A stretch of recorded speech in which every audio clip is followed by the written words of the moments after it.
दोस्तों क्या आप अटैक ऑन टाइटंस देखे हैं? और अगर नहीं देखे हैं तो आपको इस टाइमलाइन से सब कुछ पता लग जाएगा। स्वागत है आपका दोस्तों स्क्रीन पॉइंट में। और आज हम बात करने वाले हैं अटैक ऑन टाइटंस के कंप्लीट टाइमलाइन के बारे में। हमें खतरनाक एनिमी और टाइटंस देखने को मिल जाते हैं, पर इसके अलावा हमें ईरन येगर जैसा प्रोटैगनिस्ट भी देखने को मिल जाता है। इसके अलावा दोस्तों अगर आपने अटैक ऑन टाइटंस देखा होगा तो ये सीरीज टाइमलाइन के हिसाब से स्टार्ट नहीं होता है। जैसे कि दोस्तों इसके प्री हिस्ट्री को हमें बीच बीच में फ्लैश बैक वाइज दिखाया जाता है। इसी की वजह से दोस्तों बहुत सारे लोगों को इसका परफेक्ट टाइमलाइन के बारे में पता नहीं है। लेकिन दोस्तों कोई बात नहीं, हम है ना ये वीडियो में हम पूरा एनिमी का टाइमलाइन को कवर करने वाले हैं। पर दोस्तों याद रहे सिर्फ और सिर्फ एनिमी। अगर मैंगा को यहाँ कवर करने बैठे तो ये वीडियो 50 मिनट का हो जाएगा, क्योंकि दोस्तों मैंगा में थोड़ा डीप जाना पड़ता है। डीप की वजह से दोस्तों ये वीडियो बहुत ही लंबा हो जाएगा और आप लोग देखोगे नहीं और हमारा इतना मेहनत बेकार हो जाएगा। खैर दोस्तों अब आते हैं टाइमलाइन पे। चलिए दोस्तों स्टार्ट करते हैं। दोस्तों सबसे पहले 1003 बायो में पावर ऑफ टाइटंस आता है, यानी एक साल शुरू होने से पहले एक साल। ये पूरा कहानी तब शुरू होता है जब एक यंग गर्ल जिसका नाम यमिर होता है वो किसी एक चीज के कांटेक्ट में आ जाती है और वो चीज डेविल ऑफ और था, जिसकी वजह से दोस्तों उसको बहुत ही ज्यादा पावर मिल जाता है। इसी के साथ यमिर को टाइटन का पावर मिल जाता है और ये फाउंडिंग टाइटन बन जाती है, यानी दोस्तों इसको हम सभी टाइटन्स का पूर्वज कह सकते हैं। यहाँ पर दोस्तों यमिर यानी फाउंडिंग टाइटन के पास कुछ स्पेशल पावर्स था और इसी पावर में से एक एबिलिटी भी शामिल था, जिसकी वजह से वो लोगों की मेमोरी को वाइप आउट कर सकती थी, यानी दोस्तों लोगों की मेमोरी को मिटा सकती थी।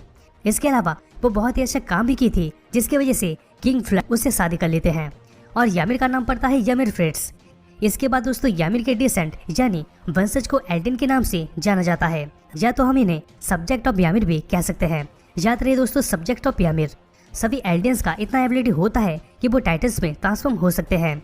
ये सभी एल्डियंस एक कोऑर्डिनेट या तो मीटिंग पॉइंट से कनेक्टेड होते हैं। एल्डियंस का यही मानना होता है कि यमिर उनके पावर को ह्यूमन वाला काम करवाने के लिए यूज की थी, जैसे कि दोस्तों रोड बनाना और जमीन पर खेती करना। इसके बाद दोस्तों आता है 900 बायो में द 9 टाइटंस शिफ्टर। टाइटंस के पावर को गेन करने के 13 साल बाद यमिर फ्रेड्स मर जाती है और इसके बाद उसका आत्मा स्प्लिट होके 9 टाइटन शिफ्टर में चेंज हो गया था। ये सभी को हम 9 टाइटन पावर भी बोल सकते हैं, जिसका हेड फाउंडिंग टाइटन होता है। पर दोस्तों 13 साल के बाद ये सभी नए टाइटन शिफ्टर भी मर जाते हैं और फिर किसी किसी दूसरे एल्डियंस के बॉडी को अपना खुश बना लेते हैं। ये शिफ्टर के ग्रुप को कर्स ऑफ यामिर यानी दोस्तों यमिर का अभिशाप के हिसाब से जाना जाता है। इसके बाद एक फाउंडिंग टाइटन फ्रिट्स फैमिली के साथ रहता है। फिर फाउंडिंग टाइटन ओरिजिनल टाइटन में चेंज होने लगता है। इसके बाद वो पहले के फाउंडिंग टाइटन्स को भी कंज्यूम कर सकता था। फिर बाकी ये शिफ्टर्स नोबली हाउस में जाते हैं।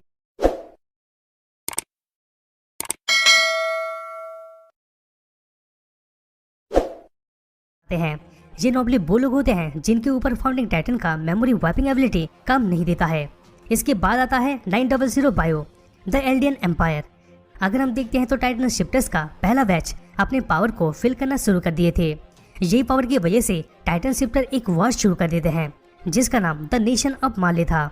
इसी दौरान एल्डियंस अपने टाइटन पावर के साथ आसानी से माले नेशन को हरा देते हैं और फिर इसके बाद एल्डियन एम्पायर का स्थापना होता है। इसके बाद कई सारे एल्डियंस अस्तित्व में आते हैं। इसके बाद आता है ईयर 3 में। दोस्तों इसमें नॉर्मल टाइटन तो होते हैं, पर इसके साथ साथ और 9 टाइटन शिफ्टर जुड़ जाते हैं। इसके बाद एल्डियन एम्पायर पूरी तरीके से अनस्टेपेबल हो जाता है, पर एम्पायर के लिए एक खतरा भी आ चुका था और वो खतरा एम्पायर के भीतर ही होता है, क्योंकि एम्पायर के नॉवलिस्ट के बीच भीतरी लड़ाई शुरू हो गया था। टाइम के साथ साथ 743 में कार्ल फ्रिट्स किंग बन गया था, जो कि दोस्तों 9 टाइटन शिफ्टर में से एक था और ये फाउंडिंग टाइटन था। बाकी के 8 टाइटन शिफ्टर बहसबाजी में लग जाते हैं, क्योंकि अब वो खुद को बेस्ट साबित करते करते बोर हो चुके थे। लेकिन दोस्तों यहाँ पर कार्ल का एक प्रॉब्लम निकल के सामने आता है। एल्डियंस लगभग 3 बार वर्ल्ड पॉपुलेशन को मार चुके थे और इसके लिए कार्ल बहुत ही गिल्टी फील कर रहा था। इसी वजह से कार्ल डिसाइड करता है कि सभी एल्डियंस को मर जाना चाहिए और यहीं से दोस्तों फिर ग्रेट टाइटन वॉर शुरू हो जाता है। ये एक सिविल वॉर की तरह शुरू हुआ था और ये वॉर एल्डियंस के बीच ही हो रहा था। पर दोस्तों मालियंस इस चीज का फायदा उठाते हैं और इस चांस के जरिए वॉर को अपने हाथों में ले लेते हैं। इसके बाद दोस्तों कार्ल यानी फाउंडिंग टाइटन फाइट करने से मना कर देता है। इसके बाद माली नेशन एल्डियन नेशन को हरा देता है और फोर्सफुली 9 टाइटन शिफ्टर में से 7 टाइटन्स को रख लेता है। इसके बाद दोस्तों कार्ल और कई सारे सब्जेक्ट्स एक आइलैंड में चले जाते हैं जिसका नाम पैराडाइज होता है। जैसे ही कार्ल पैराडाइज आइलैंड में पहुंच जाता है वो अपने काम में लग जाता है। कार्ल इस बार टाइटन का हर वाला पावर को यूज करता है, क्योंकि वो 3 बड़ा दीवार बना सके। सबसे भीतरी दीवार का नाम मारिया था। बीच वाला दीवार का नाम रोज था और सबसे आखिरी दीवार का नाम सीना था। सीना वॉल के अंदर एक नया वर्जन का एल्डियन कैपिटल बन चुका था, जिसका नाम दोस्तों मित्रस था। काल अपना फाउंडिंग टाइटन एबिलिटी की वजह से ये सभी सब्जेक्ट्स यानी दोस्तों सभी एलियंस का पास्ट मेमोरी को हटा देता है। फिर काल पब्लिक को एक नकली स्टोरी के बारे में बताता है कि टाइटन 743 के टाइम में अपीयर हुए थे और जितने भी ह्यूमन रेस बचे थे उन सभी को उन्होंने डिस्ट्रॉय कर दिया था। यही था उसका झूठा स्टोरी। इसके बाद सभी एल्डियंस पैराडाइज आइलैंड में रहने लगे और इनको एल्डिया के पास्ट के बारे में कुछ भी पता नहीं था, यानी दोस्तों एल्डिया नेशन के पास्ट के बारे में कुछ भी पता नहीं था। इसी के साथ कार्ल फ्रिड भी अपना नाम को चेंज करके किंग रेस रख लेता है और फिर एक फेक किंग को अपॉइंट भी कर लिया था, क्योंकि वो सबको दिखा के नहीं बल्कि दोस्तों बैकग्राउंड में रह के राज करना चाहता था। दोस्तों एक तरफ से देखा जाए तो परफेक्ट प्लान के तरीके से ये सब अंजाम दिया जा रहा था, पर दोस्तों आपको भी पता है कि नॉवलिस्ट के ऊपर कोई भी ट्रिक काम नहीं आता है, यानी दोस्तों इनके ऊपर फाउंडिंग टाइटन का मेमोरी वॉपिंग एबिलिटी काम नहीं आता है। इसी दौरान हमें एक फैमिली भी देखने को मिलता है और वो फैमिली का नाम अकरमैन्स था। ये फैमिली रॉयल फैमिली से मुंह मोड़ने का कोशिश किए थे और इसकी वजह से उनके साथ बहुत ही खराब सलूकी किया गया था। और दोस्तों यहाँ पर कार्ल फ्रिड अपना नाम चेंज करने के साथ साथ फ्रिड फैमिली का नाम भी चेंज करके रेस फैमिली रख लेता है। इसके बाद आता है year 785 cult of Ymir disbanded. दोस्तों जब किंग फ्लिट माली छोड़ के चला गया था तब कई सारे एल्डियंस माली नेशन में रह गए थे और माली नेशन में उनका लाइफ कुछ खास नहीं रहा था। जो भी एल्डियंस बच गए थे उन सभी को एक एल्डियन इंटरमेंट जोन में भेज दिया गया था और उनको ही अपने विरासत के ऊपर शर्मिंदा होने के लिए सिखाया जा रहा था। हमें कर्स भी देखने को मिलता है जो कि दोस्तों एक रिलीजन होता है और वो वाल मारिया, रोस और शीना का पूजा करते थे। दोस्तों यहाँ पर अगर आपके मन में डाउट है कि ये तीनों मारिया, रोस और शीना कौन है, तो दोस्तों ये एमिर और किंग फ्लिट की बेटियां थी। उन्हीं कल्ट रीडर में से एक स्ट्रीट से एक ऑर्फन एल्डियन को ले आता है और उसका नाम यवेर फ्लिट रखा जाता है। इसको फिर रॉयल लाइन का उत्तराधिकारी बना दिया जाता है। सारे कल्ट लगभग 5 साल के लिए इसको पूजा करने लगे थे, क्योंकि दोस्तों 5 साल के बाद मालियंस इन सभी को खोज निकालते हैं और फिर इन सभी को पैराडाइज में भेज दिया गया था। पर दोस्तों इनको नॉर्मली भेजा नहीं गया था, बल्कि इनको पैराडाइज ले जाके इनके ऊपर टाइटन्स का फ्लूइड इंजेक्ट किया गया था और फिर दीवारों से इन सभी को फेंक दिया गया था, क्योंकि ये माइंडलेस टाइटन में ट्रांसफॉर्म होकर खुद के ही लोगों का खात्मा कर सके। और जब जब टाइटन्स का अटैक होता है तब तक एल्डियंस पैराडाइज को बचाने के लिए लड़ते हैं। यहाँ पर दोस्तों आप देख सकते हैं कि इसका हिस्ट्री कितना ऑसम है। इसके बाद आता है year 810 vertical manoeuvring equipment invented. दोस्तों इसमें भले पैराडाइज एकदम स्टार्टिंग से स्टार्ट हो रहा है, पर पैराडाइज का सोसाइटी यानी समाज अच्छी तरीके से टेक्नोलॉजी वाला डेवलपमेंट कर रहा था। डेवलपमेंट में हमें टॉप देखने को मिल जाता है और फिर कई सारे फैक्ट्रीज भी देखने को मिल जाते हैं और इसी दौरान हमें प्रिंटिंग प्रेस भी देखने को मिलता है। वहीं दोस्तों दूसरी तरफ माल्य भी फोटोग्राफी और ब्लिम का इन्वेंट करते हैं। यहाँ पर दोस्तों ब्लिम एक छोटा सा एयरशिप होता है, लेकिन दोस्तों पैराडाइज के पास उसके खुद का एक स्पेशल इन्वेंट था जिसका नाम 3D मैन्यूवरिंग गियर था। ये इन्वेंशन भारी टाइटन्स के लिए परफेक्ट था। इससे दोस्तों टाइटन्स को अच्छा खासा नुकसान पहुंचाया जा सकता था। ये 3D मैन्यूवरिंग गियर में ब्लेड भी होता है जो कि दोस्तों अल्ट्रा स्टील का होता है। इसकी मदद से टाइटन्स के मांस को काटा जा सकता था। एक तरह से देखा जाए तो ये इन्वेंशन पैराडाइज मिलिट्री के लिए बहुत ही लाभदायक साबित हुआ था। ये मिलिट्री के 3 ब्रांच भी होते हैं जिनका नाम दोस्तों स्काउट, गैरिसन गार्ड और मिलिट्री था। यहाँ पर दोस्तों स्काउट दीवार के आर पार एक्सप्लोर करते हैं, वहीं दोस्तों गैरिसन गार्ड दीवारों के पैरामीटर पर काम करते हैं और लास्ट में मिलिट्री पुलिस दीवार के पीछे छुप के होते हैं। ये सभी अपना काम बहुत ही अच्छे तरीके से निभाते हैं। इसके बाद ईयर 817 द ब्लिम इंसिडेंट। इसी दौरान हमें माले में 2 यंग एल्डियन सिबलिंग देखने को मिल जाते हैं जिनका नाम ग्रीशा और फई ईगर था। यहाँ पर दोस्तों ग्रीशा ईगर ईरन ईगर का बाप है। ये दोनों ही एल्डियंस इंटरमेंट जोन से बाहर आ जाते हैं क्योंकि वो ब्लिम यानी छोटा एयरशिप का टेकअप को देखना चाहते थे, पर कुछ गार्ड्स उन दोनों को देख लेते हैं और इसी दौरान फई मर जाती है। इसके बाद मालियंस मिलिट्री गार्ड ग्रीशा के पापा को ऑर्डर देते हैं कि वो अपने पूर्वज के नाकामयाबी के बारे में अपने बच्चों को पढ़ाए, पर दोस्तों कैसे भी करके ग्रीशा डॉक्टर बन जाता है। इसके बाद आता है ईयर 824 ग्रीशा जॉइंस एल्डियंस रेस्टोस्टोनिस। दोस्तों जब ग्रीशा को पता चलता है कि उसके सिस्टर को मालियंस के गार्ड्स ने मार दिया था कुत्तों को छोड़ के, तब ग्रीशा एल्डियंस रेस्टोस्टोनिस के साथ ज्वाइन हो जाता है जिनका मेन मकसद सिर्फ और सिर्फ माली को हराना होता है और एल्डिया को रिस्टोर करना होता है। इसी दौरान दोस्तों ग्रीशा डीना फ्रिड से मिलता है। यहाँ पर दोस्तों एक्चुअली में ओशन के पार डीना ही लास्ट फ्रिड फैमिली की बची हुई मेंबर होती है। फिर 1 साल के बाद ग्रीशा और डीना शादी कर लेते हैं और उन दोनों का एक बच्ची भी हो जाती है जिसका नाम जैकी ईगर होता है। इसके बाद ईयर 829 में उरी रेस बिकम किंग और कैनी एडप्ट लेवी। दोस्तों अगर हम पैराडाइज में वापस आए तो रईस फैमिली से फाउंडिंग टाइटन का पावर जनरेशन वाइज कंटिन्यू होता है और फाइनली ईयर 829 में उरी रेस फाउंडिंग टाइटन बन जाता है। कुछ समय के बाद उसका सामना कैनी आर्कमैन से होता है। कैनी उरी को मारने ही आया था, पर दोस्तों इस दौरान हमें एक ट्विस्ट देखने को मिल जाता है। उरी कैनी के सामने एपोलाइज यानी माफी मांगता है और इसकी वजह से कैनी के मन में उरी के लिए रेस्पेक्ट बढ़ जाता है। इसके बाद कैनी उरी के लिए काम करने के लिए तैयार हो जाता है। इसके बाद दोस्तों आर्कमैन के ऊपर अत्याचार करना भी बंद हो जाता है और इनके ऊपर अत्याचार करना स्टार्ट हुआ था किंग काल के टाइम से और इसके बारे में हम ऑलरेडी पहले से ही बता चुके हैं। इसके कुछ समय के बाद कैनी आर्कमैन अपने बहन कुचल से अंडरग्राउंड में मिलने जाता है, जो कि शीना डिस्ट्रिक्ट के नीचे एक हिडन सिटी होता है। कुचल एक प्रोस्टिट्यूट के हिसाब से काम करती रहती है, पर जब कैनी उससे मिलता है तब वो मर चुकी होती है और फिर कैनी कुचल का बेटा लेवी को अडॉप्ट कर लेता है। इसके बाद ईयर 830 एरविन फादर किल्ड। इसमें हमें एक बच्चा देखने को मिलता है जिसका नाम एरविन स्मिथ होता है, जिसका ये बहुत ही इच्छा होता है कि एक दिन वो स्कूल में पूछे कि क्यों ह्यूमैनिटी कुछ याद नहीं रखता है। उसके पिता ही उसके टीचर होते हैं। जब वो दोनों ही घर में पहुंचते हैं तब उसके पिता उसको समझाते हैं कि ये चीज बहुत ही डाउटफुल चीज है और रॉयल गवर्नमेंट पूरी तरीके से सबको झूठ में रखा है। ठीक उसी दौरान एरविन अपने फ्रेंड को अपने थ्योरी के बारे में बताता है, पर मिलिट्री पुलिस उसकी बातों को सुन लेते हैं। ठीक इसके 1 घंटे के बाद एरविन के पिता एक एक्सीडेंट के दौरान मर गए थे। इसके बाद एरविन सर्वे कॉर्प्स को ज्वाइन कर लेता है क्योंकि वो अपने पिता का बोला हुआ बात को साबित कर सके। एरविन के पिता उसको ह्यूमैनिटी के बारे में कुछ एक्सप्लेन किए थे कि क्यों ह्यूमैनिटी हर चीज याद नहीं रखता है। ठीक दोस्तों उसी साल माले भी अपना नया वॉरियर प्रोग्राम का अनाउंस करता है। वही दोस्तों दूसरी तरफ पूरे वर्ल्ड में मिलिट्री वाला वेपन एडवांस हो रहा था, पर माले नेशन के पास कम रिसोर्सेस होने की वजह से वो लोग स्ट्रगल कर रहे थे। अगर हम पैराडाइज में देखते हैं तो पैराडाइज फॉसिल फ्यूल का बड़ा रिसोर्स बन चुका था। इसी की वजह से मालियंस कुछ एल्डियंस वॉरियर को पैराडाइज में भेजने का प्लान बनाते हैं, पर दोस्तों यहाँ पर मिलिट्री में एक एल्डियन स्पाई भी होता है जिसका नाम उल होता है। वो रिसर्चर्स को मालियंस के प्लान के बारे में बता देता है। ये सब सुन के ग्रीसा अपनी बेटी जैकी को एक डाउटफुल एजेंट के हिसाब से प्रोग्राम में शामिल कर लेता है। इसी की वजह से ग्रीसा और डीना दोनों ही जैकी को सिखाने में लग जाते हैं और ये भी उसके दिमाग में डालने लग गए थे कि माली की जगह में अगर एल्डिया होगा तो बहुत ही अच्छा होगा। इसके बाद year 832 Eldian researchers disbanded, Grisha inherit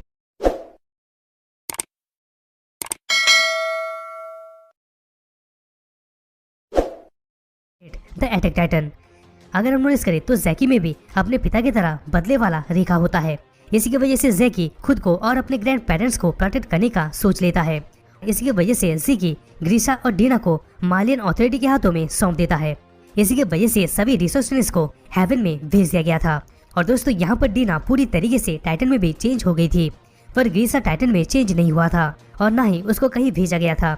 ग्रीसा को कुछ गार्ड्स लेके जाते हैं, पर उन गार्ड में से एक उल होता है जो कि एक सीक्रेट एजेंट होता है। यहाँ पर उल अटैक टाइटन भी होता है।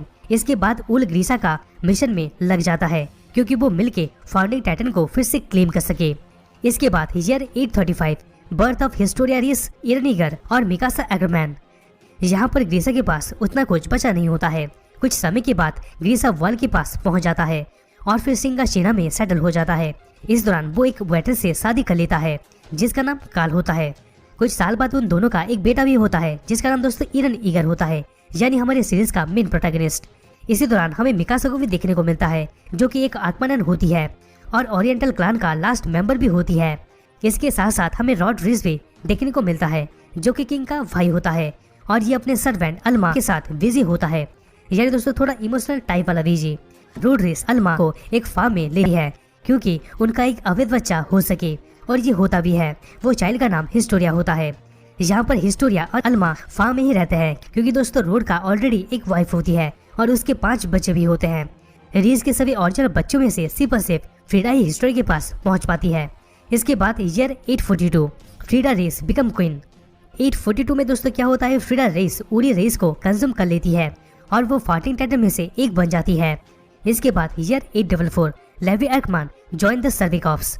लेवी एगमैन केनी एगमैन से कई सारे स्किल सीख चुका था। तभी फिर लेवी एक ऐसा गैंग में आ गया था जो कि दोस्तों सर्वे कॉर्प को टारगेट करता था, पर ये चीज उनके लिए बहुत ही गलत साबित होता है। Squad leader Erwin Smith Levi को एक डील देता है। वो डील में ये रहता है कि अगर लेवी उसके सभी गैंग सर्वे कॉर्प में ज्वाइन कर लेते हैं तो उनके ऊपर कोई भी क्रिमिनल चार्जेस नहीं लगेगा। इसके बाद लेवी भी इस डील से मान जाता है। फिर वही same time year 844 Mikasa house hold attack. इस दौरान दोस्तों फिर से एक आर्कमैन सीरियस कंडीशन में फंस जाती है। कुछ चोर या तो डाकू मिकासा आर्कमैन के घर में घुस जाते हैं क्योंकि वो मिकासा और उसके मॉम को बेच सके। वो सभी मिकासा के पेरेंट्स को मार देते हैं। इस दौरान डॉक्टर ग्रीसा ईगर और उसका बेटा ईरन ईगर आते हैं। इस दौरान मिकासा और ईरन एक साथ मिल जाते हैं क्योंकि वो मिलके वो गुंडों का खात्मा कर सके। ये सब होने के बाद ईगर फैमिली मिकासा को एडॉप्ट कर लेते हैं। इसके बाद year 845 Ymir gets the jaw titan. दोस्तों हम डायरेक्टली इतना ही कहना चाहेंगे कि यमिर को ईयर 845 में जॉ टाइटन मिला था। ये एक फॉर्मर मेंबर थी सर्वे कॉप का। इसके फ्लैशबैक में हम कुछ ये भी देखे थे कि वो कैसे शिफ्टर बनी और एक शिफ्टर के हिसाब से कैसे एक्ट की थी। ठीक दोस्तों वही सेम टाइम यानी year 845 the fall of Maria wall. सभी पीपल बिना टाइटन के 100 साल तक एंजॉय कर चुके थे, पर दोस्तों अब टाइटन का आने का बारी था। टाइटन शिंगाशिना के बाहरी डिस्ट्रिक्ट के वॉल पर हमला कर देते हैं। पूरा टाइटन शिंगाशिना में घुस आता है और बहुत ही ज्यादा पैमाने में तबाही मचा देते हैं। यहाँ पर दोस्तों डीना फ्रीड का टाइटन ईरन और मिकासा के सामने कार्ल ईगर को खा लेता है। इसी बीच आर्मर टाइटन वॉल मारिया के ऊपर हमला कर देता है। यहाँ पर दोस्तों वॉल मारिया ह्यूमन का सबसे बाहरी दीवार था। ये अटैक की वजह से वॉल मारिया के सभी पीपल्स को हार मानना पड़ा था। इसके बाद year 845 iron inherits his Titan. शिंगाशिना में अटैक होने से पहले ग्रीसा ईगर एक बिजनेस ट्रिप में चला गया था। एक्चुअल में ग्रीसा रेस के जगह में गया था क्योंकि वो फ्रीडा से फाउंडिंग टाइटन को कंज्यूम कर सके और इसके साथ साथ वो पूरे रेस फैमिली को खत्म कर दिया था क्योंकि फाउंडिंग टाइटन का कंटिन्यूटी बंद हो सके। सभी मेंबर में से सिर्फ और सिर्फ रॉड ही बच पाता है और वो फाटक से फार्म की ओर निकल पड़ता है क्योंकि वो एलम और हिस्ट्रिया को ले सके। पर दोस्तों यहाँ पर भी रॉड कैनी आर्कमैन के पुलिस स्क्वाड के द्वारा रोका गया था। इस दौरान अल्मा रेस फैमिली का नाम खराब होने की वजह से मारी जाती है। पर दोस्तों यहाँ पर रॉड एक डील करके हिस्ट्रिया का जान बचा लेता है। वो डील ये रहता है कि वो इसका नाम चेंज कर देगा और फिर मिलिट्री में ज्वाइन कर देगा। स्टोरी आगे बढ़ता है। ग्रीसा जब ईरन को वर्ल्ड रोस में पाता है तब वो उसको कहीं ले जाके एक चाबी देता है और वो चाबी सिंगाशिना का सुपर मिस्ट्रियस बेसमेंट का होता है। फिर ग्रीसा ईरन में टाइटन स्पिनल फ्रूट इंजेक्ट कर देता है जिसकी वजह से ईरन का टाइटन उसको कंज्यूम कर लेता है। अभी दोस्तों ईरन अटैक टाइटन भी होता है और साथ में फाउंडिंग टाइटन भी होता है, पर उसको इस होने के बारे में कुछ भी याद नहीं रहता है। यहाँ पर दोस्तों आप देख सकते हैं कि कैसे फाउंडिंग टाइटन रॉयल फैमिली से ईरन के पास आया। इसके बाद ईयर 846 द रिकवरी मिशन। इस दौरान हमें देखने को मिलता है कि बहुत ही ज्यादा वॉर से बचे हुए लोग होने के कारण वर्ल्ड रोस ओवर पॉपुलेट हो गया रहता है, जिसकी वजह से खाना का बहुत ही ज्यादा शॉर्टेज हो रहा था। इसकी वजह से बच्चों और बूढ़ों को फील्ड में भेज दिया गया था, जबकि एडल्ट्स जैसे कि दोस्तों आर्मी के पेरेंट्स उन सभी को वॉल मारिया का रिकवरी मिशन में भेज दिया गया था। यही एक ऐसा रास्ता बचा था जिसमें पीपल का मौत हो सके और फिर ज्यादा खाना बच पाए। इसके बाद दोस्तों ईरन ईगर के मॉम को भी एक टाइटन खा लेता है। इसके बाद year 847 Eren and company begin training. Eren अपने मॉम को खात्मा होते हुए देखने की वजह से वो बहुत ही ज्यादा इरिटेट हो चुका था और वो कुछ टाइटन्स को मारने का सोचा था, पर उसको एज 47 तक वेट करना पड़ेगा क्योंकि वो आर्मी को ज्वाइन कर सके। इसके बाद मिकासा और अरमिन भी ईरन को ट्रेनिंग में फॉलो करने लगे थे। फाइनली कितने सालों के बाद मिकासा ट्रेनिंग कॉर्प से ग्रेजुएट हो चुकी थी और ये 104 रैंकिंग में आई थी, पर दोस्तों यहाँ पर ईरन ईगर 10th रैंकिंग में आया था। इसके बाद year 847 anti-personal control squad created. यहाँ पर दोस्तों उरी रेस के मरने के बाद कैनी आर्कमैन बोसा हो गया था। वो ये जानने में लग गया था कि अगर उसके पास फाउंडिंग टाइटन का पावर होता तो क्या होता। इसी की वजह से खुद का personal military police squad create कर लेता है जिससे कि उसको हेल्प मिल सके। यहाँ पर मिलिट्री पुलिस भी एक secret omni directional mobility gear को डेवलप कर चुके थे क्योंकि वो सर्वे कॉप्स के खिलाफ यूज कर सके। इसके बाद ईयर 850 बैटल ऑफ ट्रस्ट। दूसरी जब ट्रेनिंग कॉर्प से 104 ग्रेजुएट्स निकल चुके थे तभी उसके बाद 5 सालों में कॉलेंसस टाइटन का एफरेंस हुआ था, पर इस बार इसका एफरेंस टॉस डिस्ट्रिक्ट के बाहर हुआ था। इस दौरान ईरन ईगर अरमिन को बचाने के चक्कर में टाइटन का शिकार हो जाता है, पर दोस्तों ईरन उस समय टाइटन में ट्रांसफॉर्म होकर वो टाइटन को मार देता है। पर दोस्तों यहाँ बात यह है कि रॉड्रिस और कुछ नॉबली को छोड़ के किसी को भी टाइटन शिफ्टर के बारे में कुछ भी पता नहीं होता है। पर जब ईरन अपने ह्यूमन फॉर्म में रिटर्न होता है तब गरीशन रेजिमेंट के शोल्डर ईरन को पूरा मार ही डाले थे। पर दोस्तों यहाँ पर अरमिन मिलिट्री रीडर्स को कन्विंस करता है कि ईरन का टाइटन स्किल बहुत ही ज्यादा काम आ सकता है। इसके बाद ईरन का टाइटन की मदद से ट्रस्ट का वॉल होल को एक बड़ा बुल्डर की मदद से बंद कर दिया था। एक तरफ से देखा जाए तो ये टाइटन्स के खिलाफ पहला जीत था। इसके बाद दोस्तों ईरन को सर्वे कॉर्प्स के कस्टडी में रखा गया था। इसके बाद ईयर 850 फीमेल टाइटन आउटेड। एक तरफ से देखा जाए तो ईरन के ट्रेनिंग कॉर्प्स में 3 शिफ्टर्स थे और वही 3 शिफ्टर में से हमें एक फीमेल शिफ्टर भी देखने को मिलता है जो कि दोस्तों एक्शन में आती है। ये सभी का यही गोल रहता है कि वो ईरन को कैप्चर करके उसको माले में ले जाए। इसके बाद दोस्तों ये पता चलता है कि मिलिट्री पुलिस की एनी लियनहार्ट ही फीमेल टाइटन होती है और फिर स्टोवर्स डिस्ट्रिक्ट में बहुत ही घमासान फाइट होता है इन दोनों के बीच में। इसके बाद एनी खुद को क्रिस्टलाइज कर ली थी क्योंकि वो कैप्चर होने से बच सके। इसके बाद ईयर 850 जॉ, कॉलिसल और आर्मर टाइटन आउटेड। दोस्तों सर्वेकॉफ फिर से 3 टाइटन शिफ्टर को खोज निकालते हैं। यामिर जॉ टाइटन में चेंज हो जाती है क्योंकि हिस्टोरिया को बचा सके, जबकि रेनर आर्मर टाइटन के हिसाब से होता है और यहाँ पर बर्टोल्ड कॉलिसल टाइटन के हिसाब से होता है। वो दोनों ईरन को अपना ओरिजिनल गोल के बारे में बताते हैं। उनका गोल यही रहता है कि वो पूरी ह्यूमैनिटी को खत्म कर दे और इसी गोल में ईरन को भी शामिल होने के लिए वो लोग कहते हैं क्योंकि उनका गोल पूरा करने में आसानी हो जाए।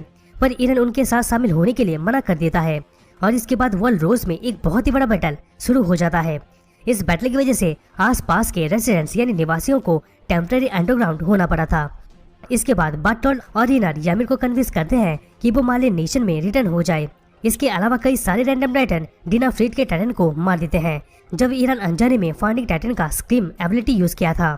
इसके कुछ महीने के बाद ईरन को पता चलता है कि फाउंडिंग टाइटन का एबिलिटी तभी यूज कर सकता है जब वो किसी रॉयल फैमिली के मेंबर को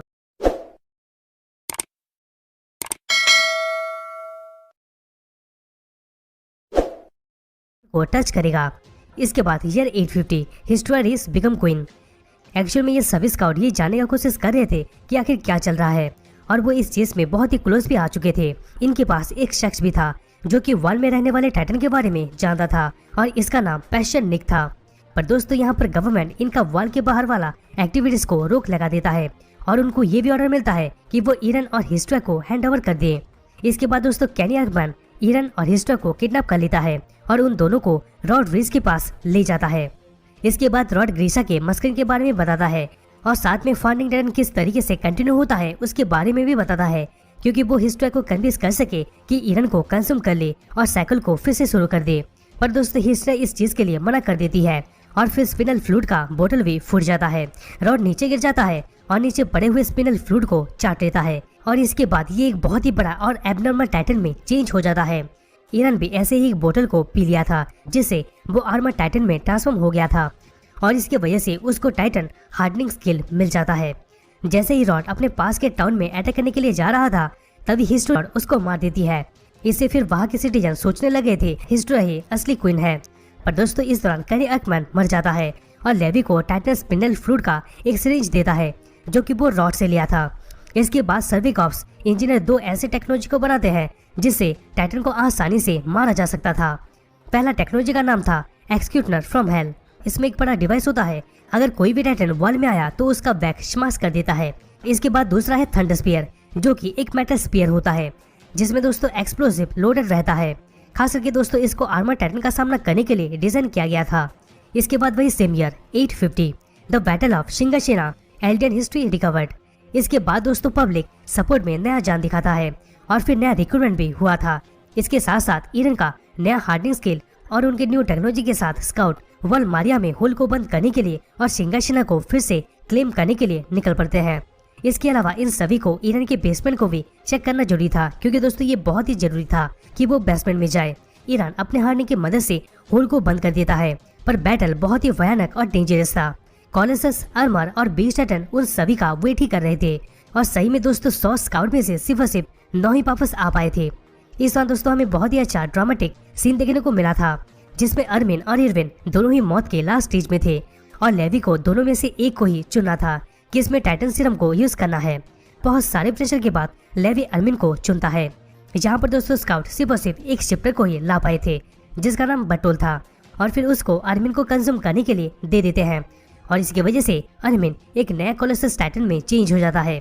इसके बाद ईरन और उसके बाकी साथी बेसमेंट के लिए निकल पड़ते हैं।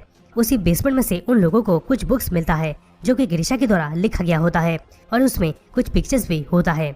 ये बुक में वो सभी हिस्ट्री के बारे में लिखा हुआ था जो कि किंग फ्रीड के पैराडाइस में आके वॉल बनाने से पहले का था।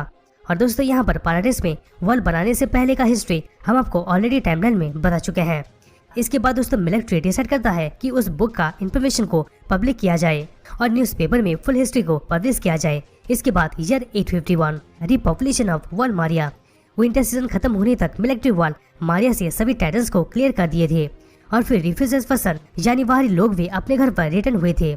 इसके बाद वॉल के बाहर कुछ टाइटन्स रह गए थे। इसी के लिए सर्वे कॉप अपना पहला पर्पस के लिए सफर में वॉल के आउटसाइड में निकल पड़े थे। इसी के साथ दोस्तों 100 साल में यही पहले ऐसे पैराडाइज के सिटीजन होते हैं जो कि ओशन यानी सागर को देखे थे। इसी के साथ दोस्तों सीजन 3 खत्म होता है।